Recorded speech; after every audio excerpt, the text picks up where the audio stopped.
has the new offensive line adjusted to taking a bigger role?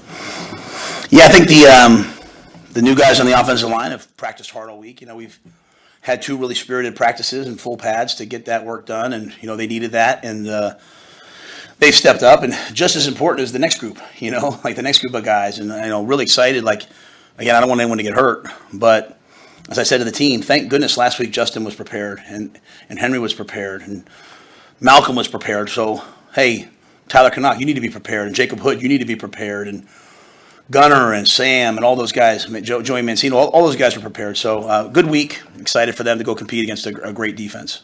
How often do you coach the scout team defense yourself? Yeah, I've done it pretty much my whole career. I like to have those connections with those guys.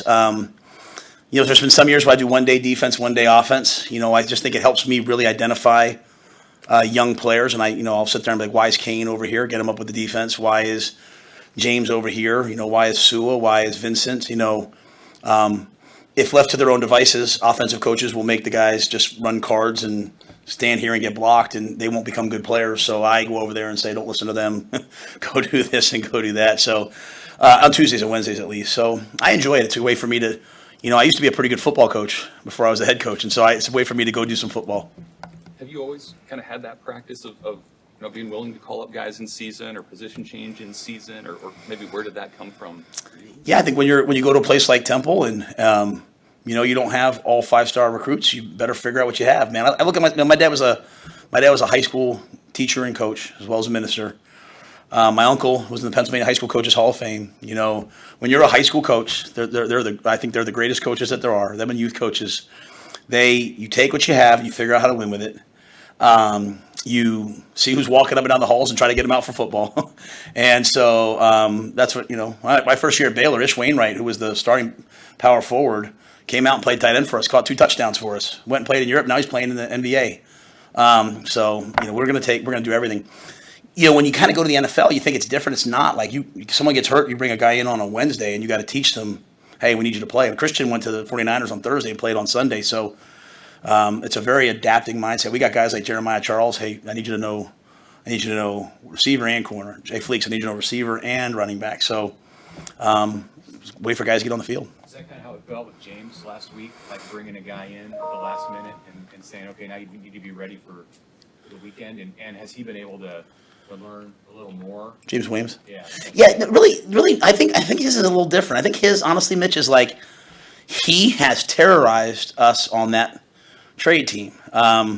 He's got a really nice pass rush, and you could bring him up full time and have him play 5-6 plays a game, maybe earlier in the year. And I think he said it, which I would, he struggled with some of the things we ask of the guys in terms of, I think he said I run a tight ship, asking him to be on time and go to class and all those things. I think that he struggled a little bit with that, just the adjustment, but he's really hit his stride. I'm really proud of him. And so for me, James, he's just earned his way into these reps, and so we have other guys who can, do the other jobs. It wasn't like he came up because there was an emergency or there was some injuries. Again, we played Sua in 2 games. Like, I want those guys to be available when needed. James, I don't know if this will be a game for him again. It might be because of, Purdue's dynamic passing game. But he, if we were facing, a 2-back run game, I don't think James would have a super role. So I just think he just fit a need, and the coaches did a great job. Tony did a great job of finding a role for him. You mentioned Jeremiah Charles with Ian Bryce Turner moving to cornerback. Have they been working more on receiver with the injury situation? Yeah, they can do both. They're still practicing at corner. Bryce will do both. Bryce will practice at corner and at receiver. We have Fleeks who can do multiple things. So we have some guys got to do them both. But Jeremiah's meeting both positions right now, just as sort of an emergency guy. And then we have guys that are really good players that are just waiting their turn. We have Baron Miles, we have Tavion Thompson, we have Roman Mangini. We have guys that people haven't really seen yet, but can go out there and get the job done. Elliott Brown. So it's a mix of all those guys. I know you always challenge your special teams to give you an edge, but as you've gone through this league and you watch this league, how good do you have to be there at, taking advantage of pinning a team deep and when you have those moments and all that stuff? Yeah, I think, especially in games like this week where the weather could be a factor. I mean, you want to play great on the special teams. Purdue has, dynamic kickoff and punt return games. They blocked a field goal against Iowa in the crucial times. They're excellent on special teams. We've made some good plays on special teams, putting the ball down. Tommy with the kickoff return last week. But we're also missing some opportunities. We had a punt blocked last week. We missed it. So we're just going to continue to try to get better at it. But yeah, I think in the Big Ten, it is kind of a field position league. Just getting used to it. There's a lot of rugby punters in this league, so a lot more rugby punters than not. So just going through this full cycle, seeing everybody. We're not a rugby team, so sometimes it's hard for us to game plan the opponent. So I just think Ed's done a nice job of kind of building that book of business. And you think about it, the injuries you have, like just take Tommy Hill. Tommy Hill gets hurt. So someone steps up, which means now there's a ripple effect down onto the special teams. And so that's why, we spend a lot of time on it. We practice the twos and we practice the threes so that when guys have to step up and be ready, like Ramiro Stewart went in and played last week on special teams. Guys fill in the void as we have injuries. But I think special teams are vital. They'll be really vital this week.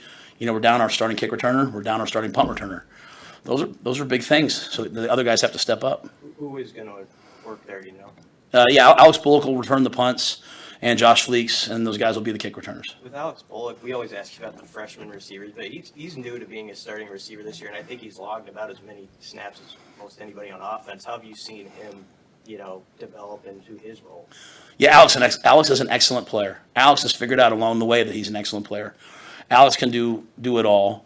Alex has great long speed. Sometimes people might not realize how fast he is. He's a fast player. He's got great ball skills. He's competitive. I think I haven't done a good enough job talking about Ty Hahn and the things that he can do. Like Ty Hahn single-handedly affected the game last week with a couple blocks that sprung some runs that we needed. He can make catches in the passing game. He's fast. He's explosive. He plays really well on special teams. So as I've talked a lot about young, I probably haven't done a good enough job of talking about those guys, but they're excellent players, and we need them to play well for us. Can you speak to the development of Evans Jenkins in particular since you've been here, and then maybe the challenge, I guess, of being guard, center, and kind of having to do both of those things? Yeah, I think Justin is a smart football player, and he's really tough. He's explosive. There was a time where I said, at first, we were kind of, hey, what's our D-line depth going to look like? I thought about maybe, hey, can he play nose too? I was kind of one of those guys I was looking at both ways because he is so athletic and explosive. But he's just kind of an old school tough guy. Whatever you ask him to do, he's the shield on the punt team. He's the jumbo tight end. Got in versus on the bye week because Piper was down with an ankle, and so he got in on the bye week and really did a nice job at guard. And so I just think he's a tough guy that knows what to do. That switch from going to guard to center, that's difficult, right? You got to kind of get some snaps, and especially this week when you have a zero nose on you. So. Obviously Ben got dinged up in the last game. He's good to go, but Justin has to be ready in case his number is called to step in at guard at any moment. So he puts a lot of time in. The good thing about playing guard is you really have to understand the whole picture, so that can really help you, at center, so that can really help you at guard when you slide over. This being kind of a younger team, how important is that process, kind of similar to Police Fast, learning how to win when you're not at your best, kind of similar to Northwestern? I thought the defense was at their best, so I'm always very careful of saying those superlatives, right? You paint pictures, right? To me, the thing that I want them to understand, because, we played dominant in some areas on defense, but we gave up 130 yards rushing. That's unacceptable. We didn't have a fourth quarter shutout. That's unacceptable. We didn't win the turnover battle. It's unacceptable. So it's I don't try to think good and bad. I think about hey, what was up to our standard? What was not?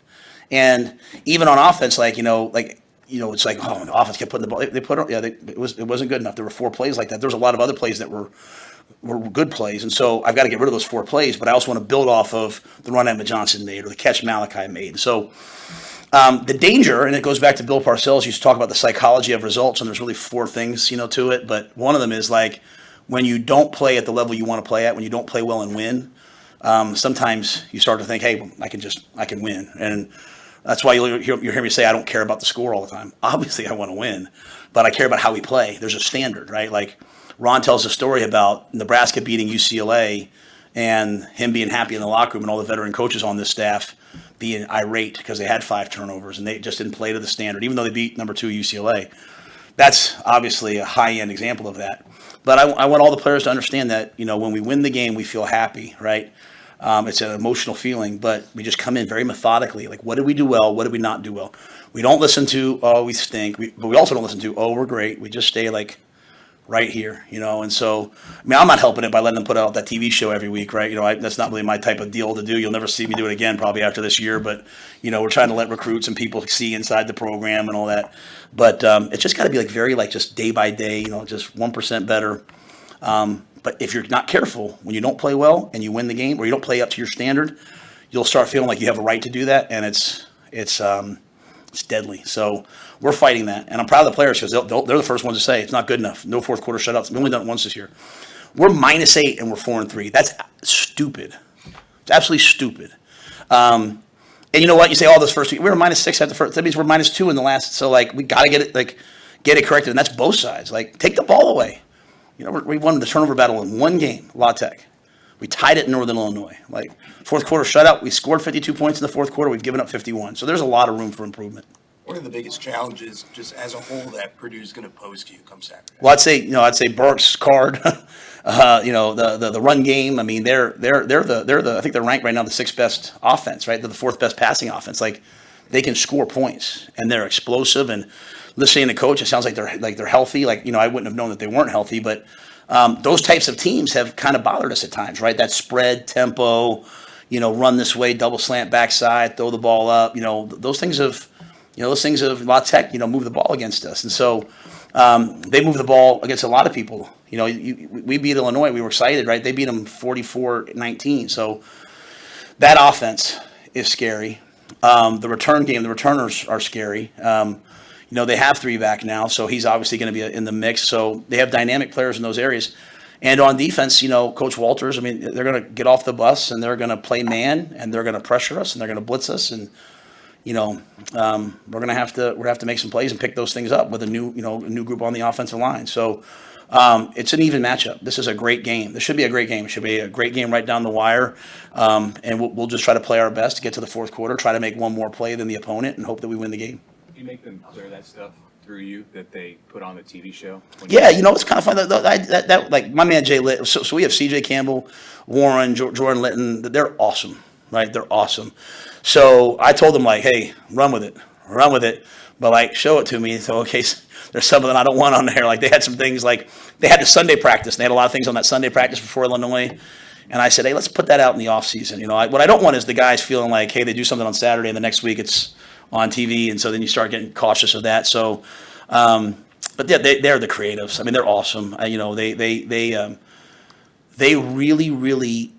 They understand the ethos of the program. They understand what we're trying to get done, and I trust them. I trust them completely. So, literally, I jumped up on that crowd surfing thing last week, and as I was saying, get down, put me down, please, because I didn't trust myself to land on my feet. I was like, well, Jay Litt's going to send me that video here in a few minutes. So they are a great balance for me, who's kind of old school, and they're kind of hey, coach, let's do this. This will be fun. Mike Wallace does a really, really tremendous job for me, and they come to me with all kinds of ideas. And what I'll tell you, Mitch, is they do the same things internally. The highlight film we have every Saturday right before we get on the buses is awesome. We send highlight films out on Thursdays and Fridays, the old days of standing in a team meeting, showing plays. What I've learned is if I just send them a video, they'll probably watch that 10 times, and they'll probably listen to me while they're thinking about what do we have next. So I try to do some different things with them. But, yeah, it's been fun. I normally would, like I said, I wouldn't do those things, but when my family was in Carolina, they were always looking for when's the next video coming out, because they wanted to be a part of the program. So I started thinking about all the Husker fans and all the recruits and all the families, and I'm so proud of our team with the way we work and the way we do things. I want them to see the fire that we are under each week, because for me, this is all about process. I just told the team we have 29 days left in the season. What can't we do for 29 days at a high level? 29 days, that's it. We could do anything for 29 days. And so I just want them each day to try to get a little bit better for 29 days and see if we can't earn ourselves, a chance to play another ball game or so. So I don't know if they kind of went on this spiral there. I'm sorry, but I'm really grateful for the people that work in the football facility. Anybody else? All right, thanks, guys. Thanks, Coach.